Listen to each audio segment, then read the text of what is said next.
Thanks, Dhananshu. Good morning, everyone. Once again, thank you for staying tuned in. We do have a very interesting panel discussion with our esteemed panelists. So, welcome again, Abhay, Shiba, and Shubhra. I'm looking forward to the conversation with you all here. So, I think Rajat did beautifully set the context on the attrition as well as the hiring dynamics, right? And it continues to be a struggle or a challenge for most of the organizations, right? So I will like to invite and start with you, Abhay, and just building on the thought process that Rajat left us with. So my question to you is, what are the new age recruitment models specifically for the remote or the hybrid workforce? And when I say new age recruitment models, are you using new digital tools for hiring? How are you leveraging remote interviews?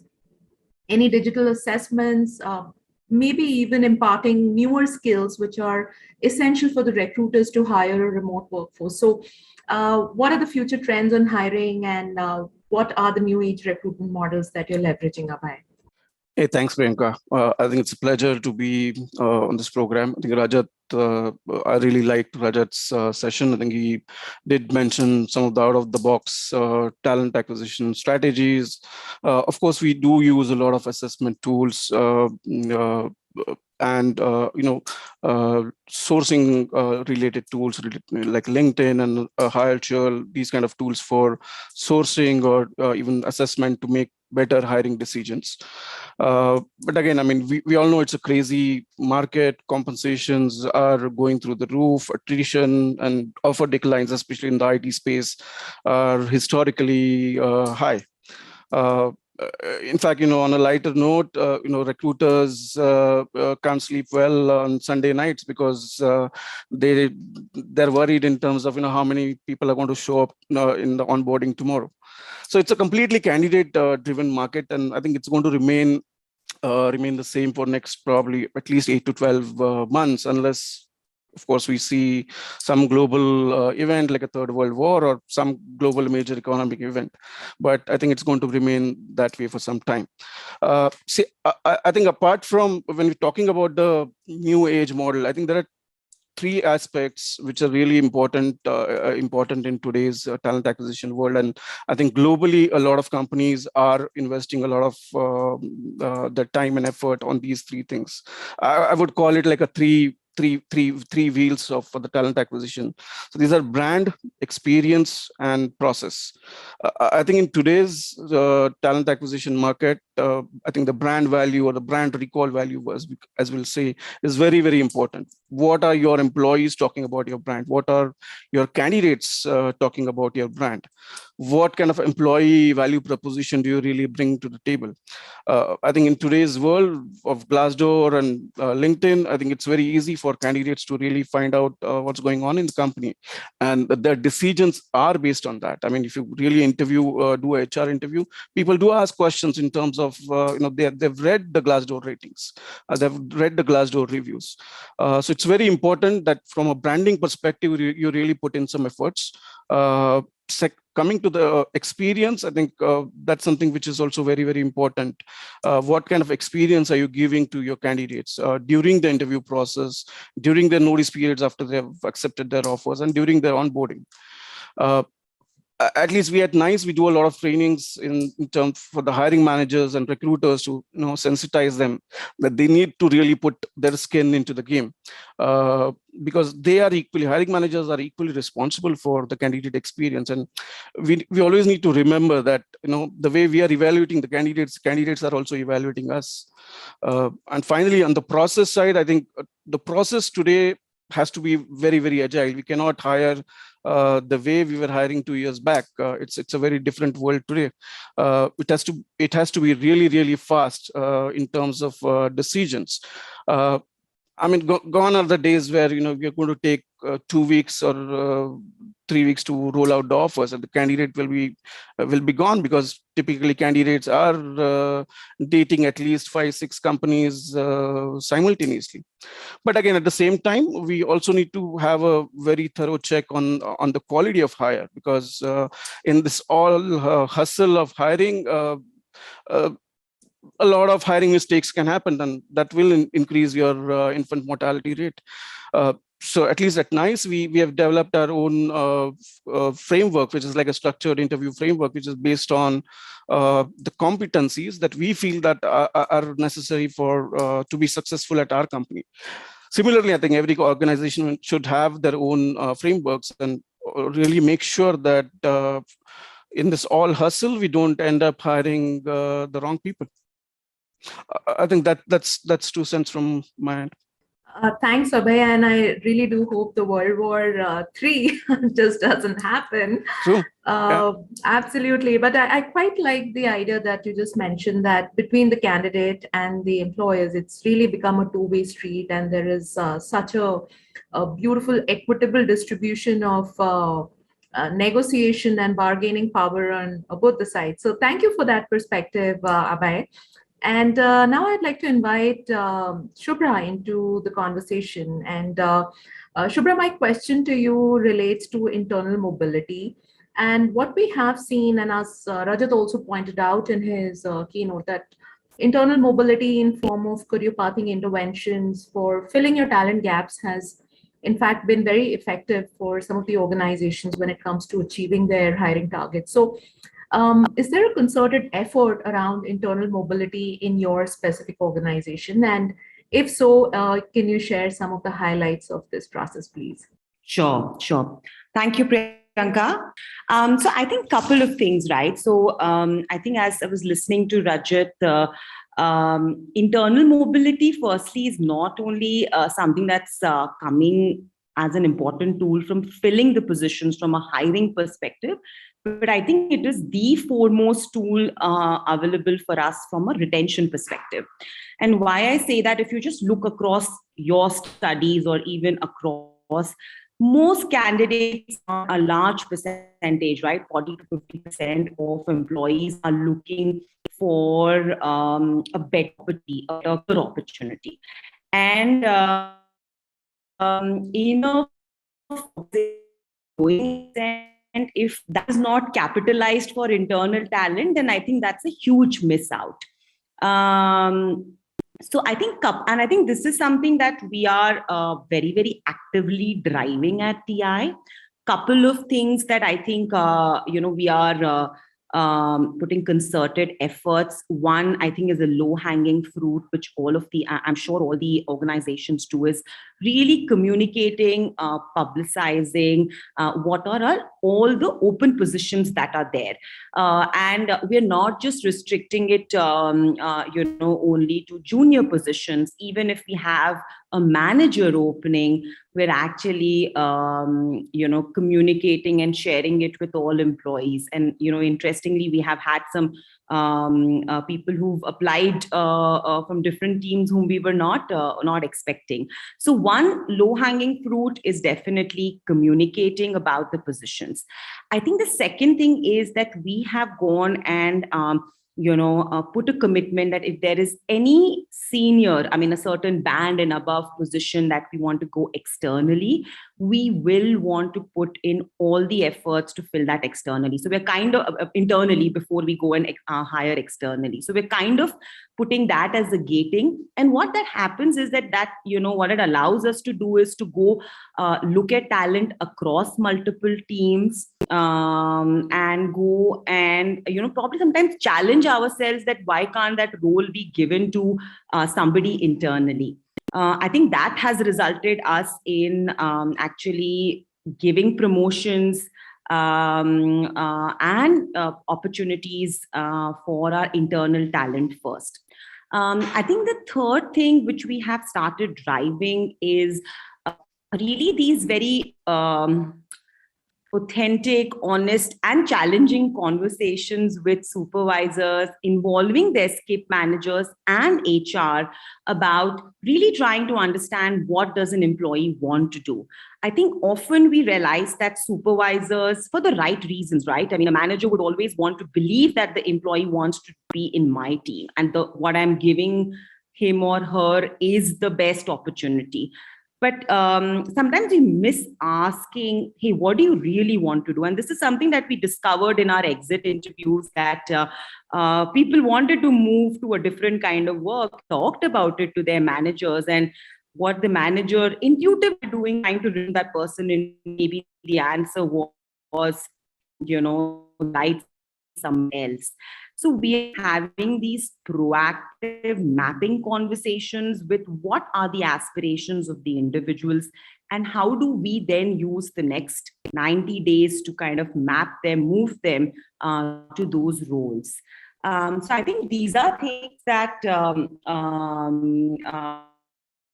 we're definitely I think as resigned because on personal process, multiple conversations with other companies, it is becoming challenging to pull them back.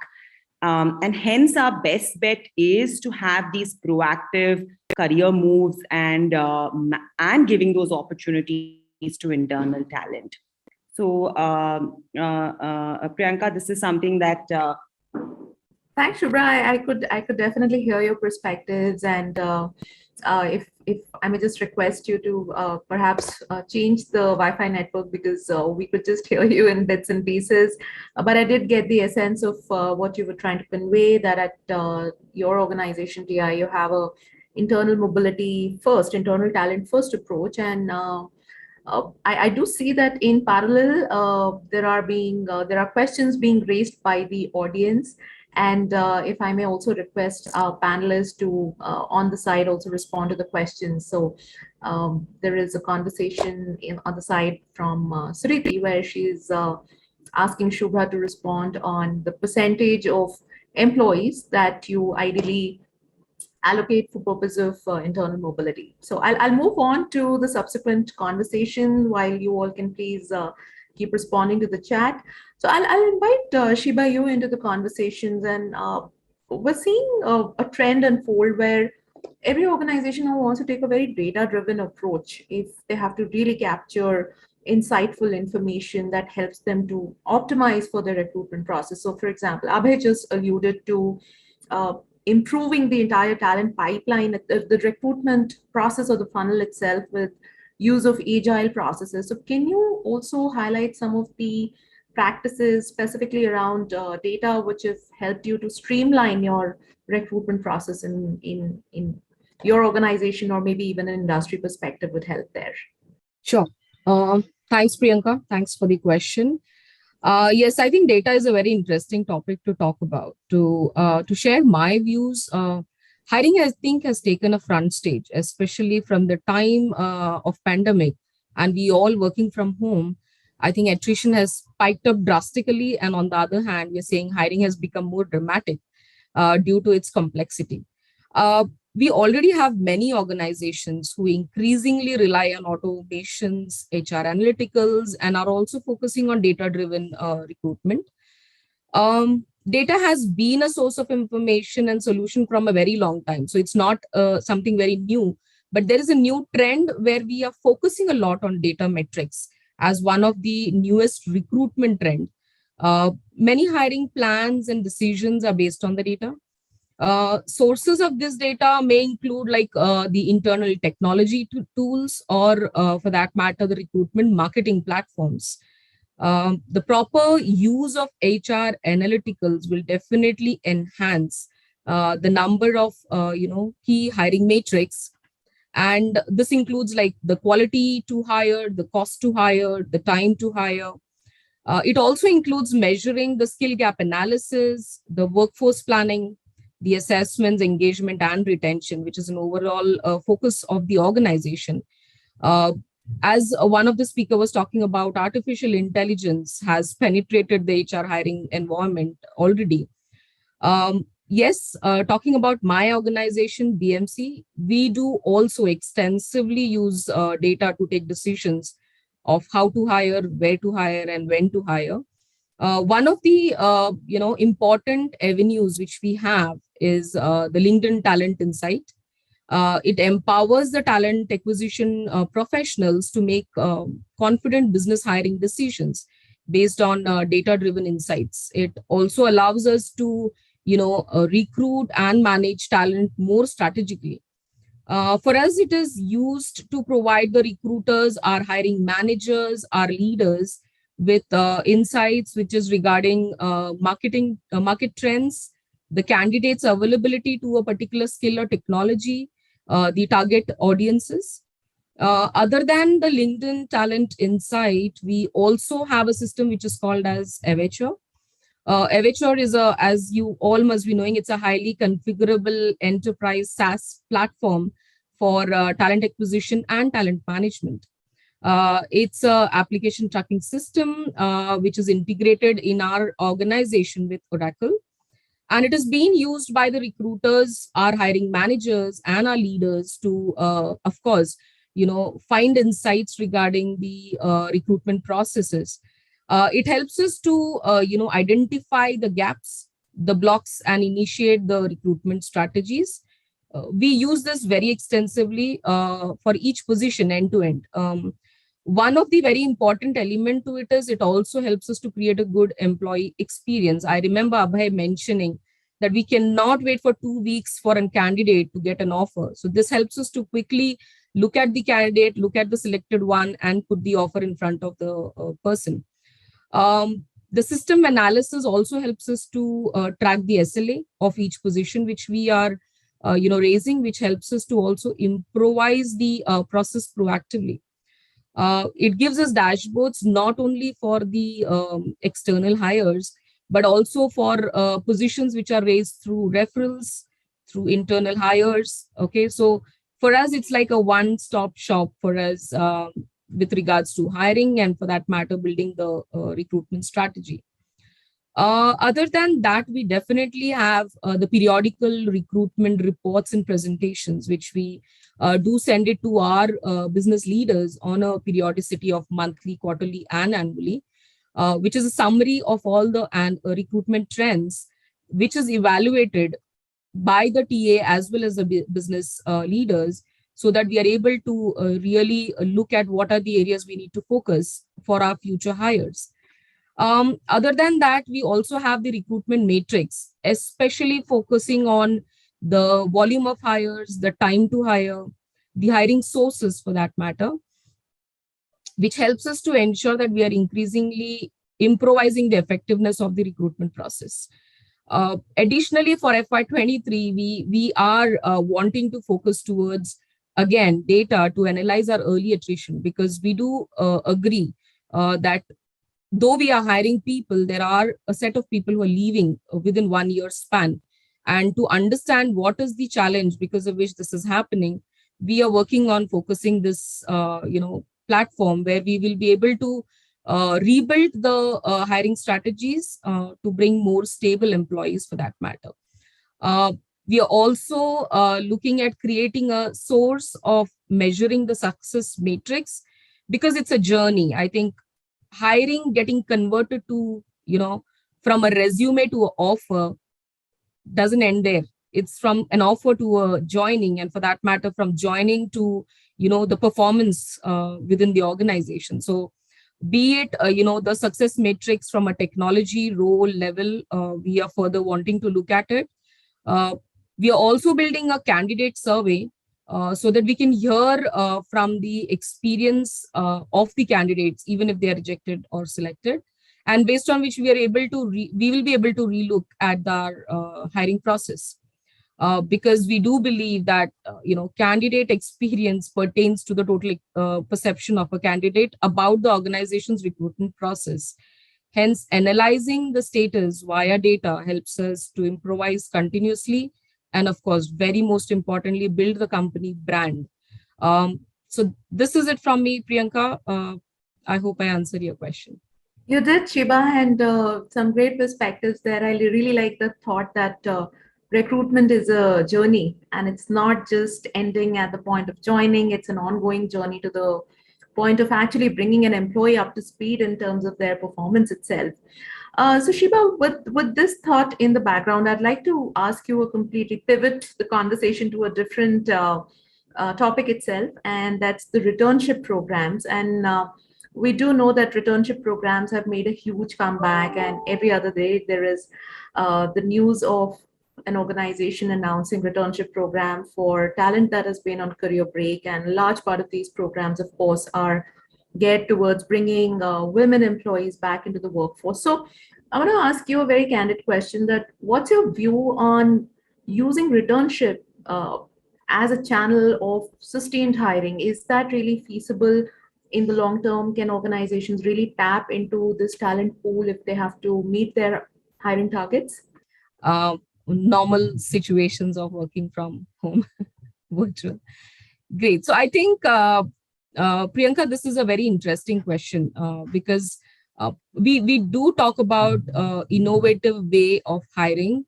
And recently we did see that returnship has become an, huge comeback. I agree that a returnship program has, drastically come back. We do have many organizations already who have a amazing returnship program, especially for women employees who leave the organization either due to maternity or any other family issues. I'll not limit the returnship or for that matter, people leaving the organization with a break to only women employees. But I think there are people who leave their career behind and take a time off for many reasons. It could be, of course, the child. It could be taking care of the family. It could be taking care of their mental health or physical health, or for that matter, learning something new about themselves.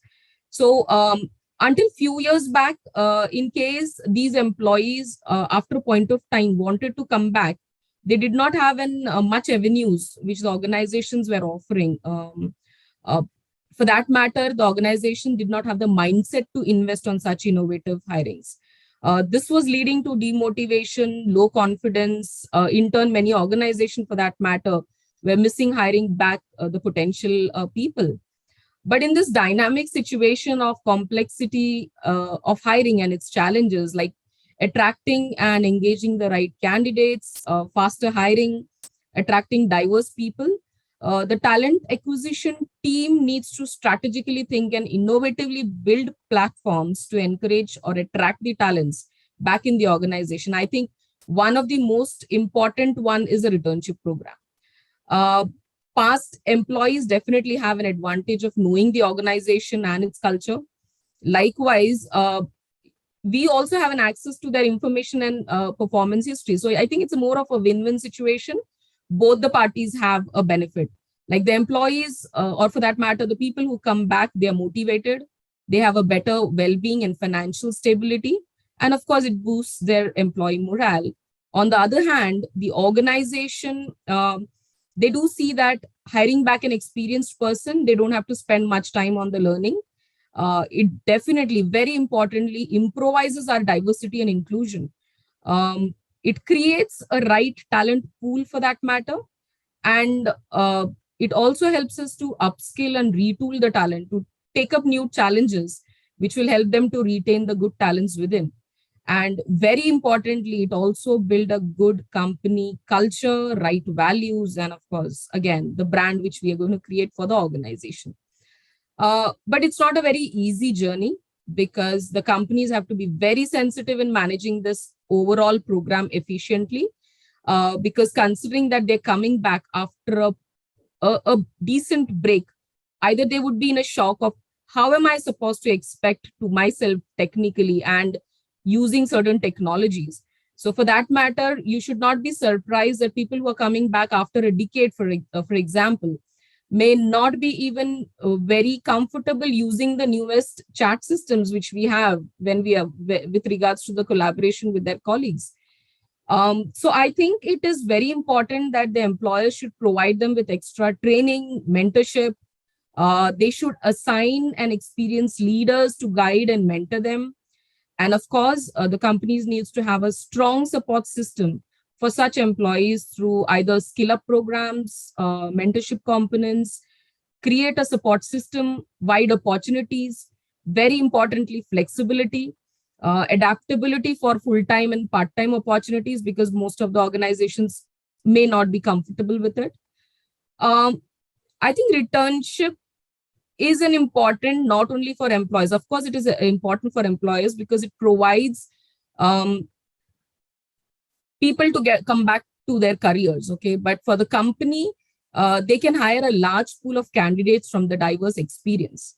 So it's an untapped pool of talent of qualified, diverse people who, with the right program and approach, could definitely supplement the talent tool, is what I feel. Thanks, Shiba, for that perspective, and definitely second your thoughts there that the career breaks can be for the reason of self-discovery as well. And what a beautiful thought there, Shiba. And now I'd like to, of course, take the direction of our conversation to another important topic that we intend to discuss, and which is on attrition. And here, Shubhra, I'd like to invite you into the conversation. And I think most of us echoed this sentiment that companies definitely have been struggling with higher offer decline ratios. And of course, this challenge is just compounded by the fact there is also a phenomenon of infant mortality where the new joinees, and especially the remote ones, do not feel engaged with the organization. And it's just very low exit barriers for them to quit the organization and join another one. So I want to ask you if in your organization there are some unique measures that you have taken to curtail infant or mortality, and how do you ensure that process of cultural acclimatization for the new joinees? Sure. Okay. I hope I'm audible now in a better Yes. way, because I did went Thank you so much. Yes, Shubhra, No, we no, can see and absolutely. hear you well. Okay, super. Maybe before that, I just had maybe a minute to add to and just build on what Shiba was talking about from a returnship perspective. And I think one more aspect of returnship is also bringing people back who left you. In fact, we've had a tradition or a culture or a process in which people who leave us, could be for another organization or could be for higher studies. We stay in touch. And, over time, we've had some great people return back to TI. And I think that's also something that is a tool that I think organizations should leverage. It also sends out a huge message to your existing talent that this is a place that people want to come back. So we absolutely value what they've added, but when people return back, I think it's a huge boost. So just another dimension on returnship, other than what Shiba kind of talked about. I think from the whole aspect, I think it's very clear, firstly, that we put in a lot of effort in recruiting and onboarding, right? I mean, I think one of my Abhay was talking about that recruiters are having sleepless nights or on Sunday because whether people are going to turn up. So the amount of effort that is put in to bring people on board is huge. But that's one piece of the puzzle, right? We absolutely cannot then not focus on how do we make them successfully integrated into the organization. And I think pandemic just made it even more challenging because to experience the culture became harder, right? Often you're kind of talking to a black box into Zoom.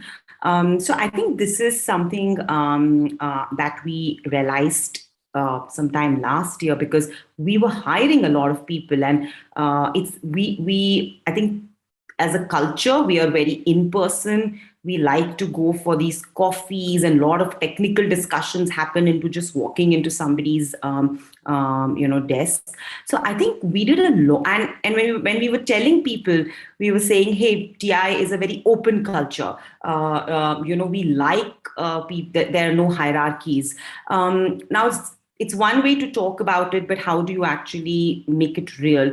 And that is where we decided that the leadership team, right from the country head and managing director, would have an interaction with every new hire, no matter you've joined us from campus or you are somebody who have joined laterally. In the 90 days of a person joining, we will have a touch point. And those are very open conversations where we are hearing people, right? As to, hey, what's been your experience? What kind of questions that you have? And then I think one more thing that we did is that we were very intentional that when people are sharing some feedback, we're able to go and close the loop, how much ever small it is. It could be a challenge on infrastructure, or it could be that, hey, I don't know where these tools are. And I think that really made it real that, you know what, it's a place that you can approach. And we started it out from the top. And then we said that even the business leaders, right, next level, would have a skip discussion with people who have joined. We'll just ask in that, hey, what are you? And the focus of those conversations are not about the work. So we made this distinction that a manager is actually focusing a lot on getting the person equipped on the work. You know, there are deadlines, there are timelines, all that has to happen. But there has to be another conversation which is about that person. How are you liking the company? What are the challenges that you're facing? So I think that is a channel of communication that we established. So that was one. I think the other powerful thing is that we're using data. So when we are doing our rewards, when we are looking at recognitions, are we actually forgetting these new hires who have joined because, hey, they've just joined, so, you know, why do they need to be recognized? Or are they being provided opportunities for visibility? So I think we're actually also using data to go back to the leaders and saying, hey, there's this person who you hired 2 years and there's not even been once recognized on an on-spot recognition. So are we doing something right? So I think these are a couple of things, Priyanka, that we are very intentionally trying to put in efforts on reducing this infant mortality, or reducing the amount of effort that goes in hiring. We need to kind of protect and, you know, nourish that when people join in. Thanks, Shubhra. And yes, I would agree there that those coffee with leadership sessions are very popular, where there is a direct interface between the leaders and the new joinees.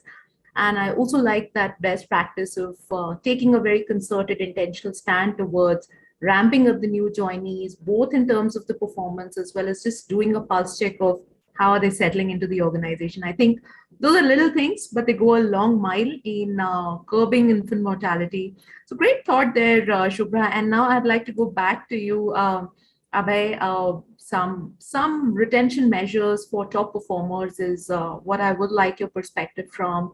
And of course, I don't have to say this, but the war for talent has been so intense.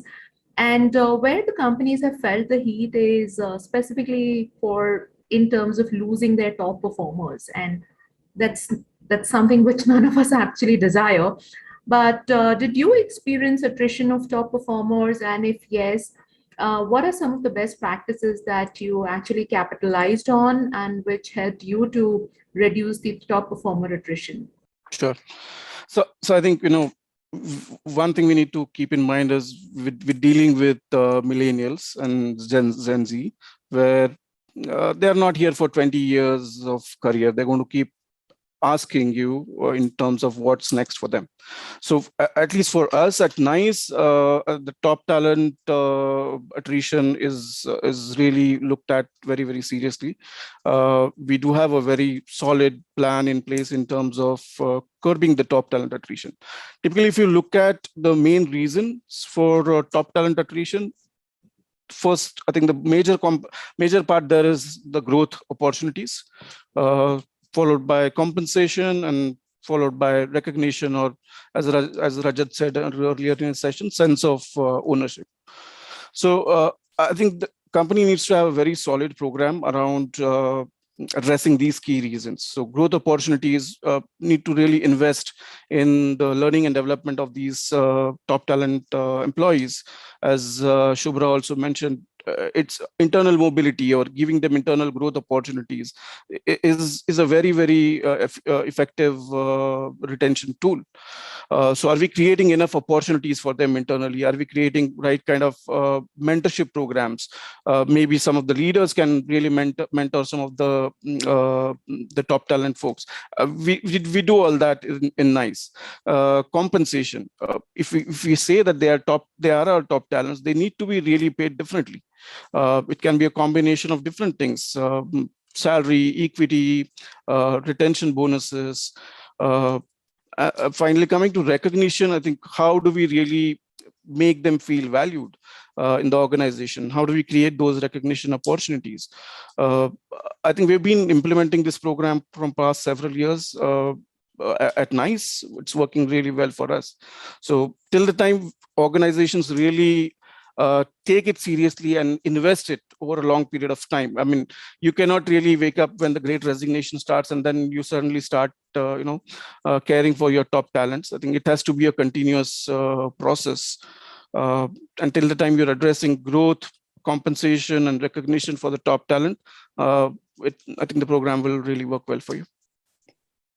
Great perspectives there, Abhay. And I do see that we're almost at the top of the hour, and I'd like for the panelists to address some of the questions that audience here has asked you all. So there's a conversation, there's a question from Jagdish, and this is on internal mobility. So he says, while obviously encouraging internal mobility is important, how do you guard against creating an org culture that doesn't have a good balance of what he calls as insiders and outsiders? So Shubhra, do you want to respond to that question?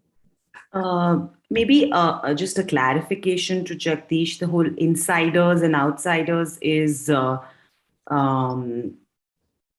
people like hiring from outside. Maybe I guess maybe that's yeah. Hey, can you hear me?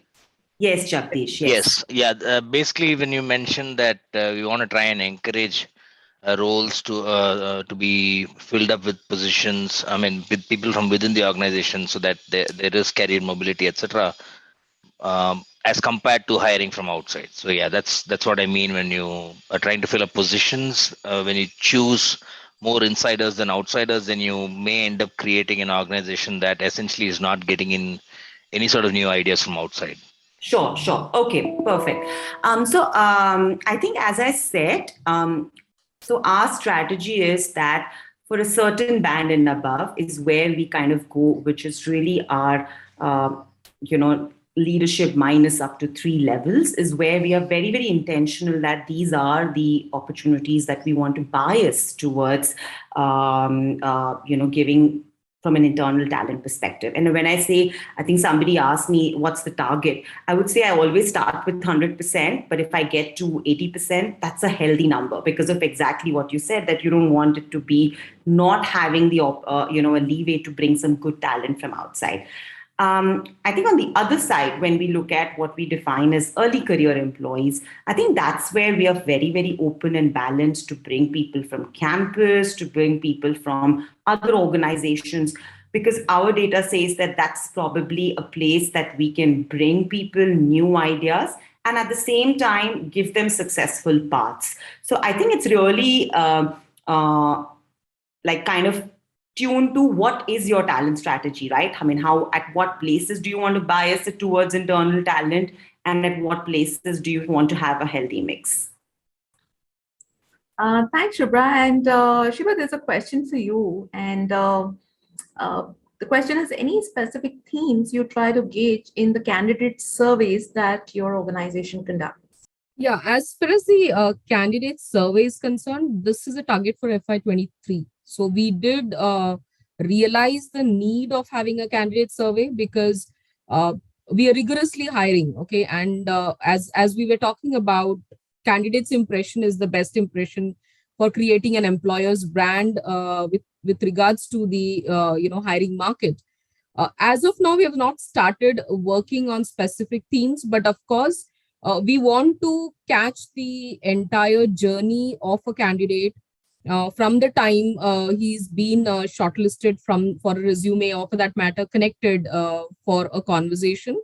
But yeah, it's a great question. Of course, once we are ready with it, maybe in the subsequent sessions, I'll be able to talk about it more. Sure. Thanks, Shiba. And Abhay, I'd like to direct a very tough question to you. And they're saying that the trend to ask a very high salary hike in HR salary discussions, and while sourcing the CV, their expectation is different. And when it comes to the HR round, the expectations are dramatically different. So people could be sitting on, say, 16 LPA, and they could be asking double that amount when it comes to their salary. And it's a frequent phenomena. So Navneet wants to know, how do you negotiate in that situation and how do you initiate a conversation with such candidates? So if you can share some perspectives, please. Yeah, I think that typically happens because candidates are pursuing other opportunities till the time they really reach your HR interview. Probably they've already got some offers, and then they want hires. They want us to add up on their existing offers. So yeah, that typically happens. But again, see, compensation depends on your own salary bands, your own organization salary bands. So you know it better in terms of how far you can go. But ideally, in the HR round, I would divert the discussion more towards what do we have to offer in terms of technology, in terms of work, in terms of benefits, because there will always be some company out there who will pay you probably a lakh or 2 lakh more than what you have. But if we really divert that discussion towards what are the candidates' aspirations and how do we really can fulfill those aspirations, I think that's a better conversation. If that's not completely foolproof, I mean, you'll still have people who will just talk. Abhay, sorry, you just went on mute. Sorry. Yes. So there will always be people who will still, still not budge from a work perspective, and they'll only ask about money. But then that's something which you need to decide whether you would really want to hire that kind of a person. Thanks, Abhay. And that really reinforces a sentiment that we've been hearing from a lot of HR leaders, that the conversation really has to be about the total value proposition and not purely what is the in-hand salary that an employee is going to draw. Great. So Shubha, I'd like to direct the next question to you. And this is a question, yes, it's anonymous, and they're saying the decline ratio is very high. So candidates almost have 6 to 10 offers in hand and they're declining last moment. So how do you control a decline ratio, and how do you even respond to last moment declines? Sure. I think so firstly, I think this is something that you have to kind of keep multiple things on. So firstly, I think we have to be maniacally focused on being in touch with the candidates. And I think one thing is not, when I say being in touch, it's not about just the the logistics of it, that, hey, this is your joining form. And obviously that process has to be seamless. But I think what we are experimenting to do is that once the candidate accepts, we actually start almost assuming that the person is with you, which is when, their not just their managers. I mean, I think Abhay also talked about that managers are equal, stakeholders, but we actually start assigning them a buddy. We start connecting them to more senior employees and tell them that, hey, what's happening in the team, what kind of exciting work is coming, what's the roadmap. So I think I think what I was trying to say is that taking the engagement to the next level, almost in assuming that the candidate is part of your team, starting to involve them into different project discussions so that they know what is something that's lined up for them. So that's one. I think for last minute declines, I think what we're doing is we're continuing to hire. So we are not stopping the hiring process when we have a candidate acceptance because of these last minute surprises. So if you have a last minute decline, you're not kind of restarting the hiring process. You're actually going to move to the next candidate. Because honestly, for last minute declines, there is just, I mean, there is no predictive model which is kind of coming and helping us. So we keeping our hiring engine on kind of helps to reduce the impact of some of those to the business. Got you, Shubha. And again, yes, I would second that a lot of organizations that we spoke to, and this again was last year when a bunch of organizations actually mentioned that they're overhiring and they're actually preparing a buffer workforce in order to be able to respond effectively to those last minute declines. So great. And I think we do have the time for one last final question. And this, Shiba, I may request you to respond to this question from Pravina. And her question is, what are your thoughts on engaging employees during different stages of their employment within the organization? I think engaging employees, do you want to, is your question from the time of hiring, or you're saying that from the time the person has been joined the organization? If you could share perspectives on both, Shiba, that will be helpful. Excellent. This was an open question. Yeah. So as far as hiring is concerned, I think Shubhra already explained it very well, that it's very important that we are connected with people, not only for the sake of, finishing the operational part of the work, but also to sense how they are feeling, how are they connected still to the organization, and what is their attitude towards joining the organization. And as far as, the engagement of the employee from the time of hiring, believe me, I myself is an example. I have joined BMC last month.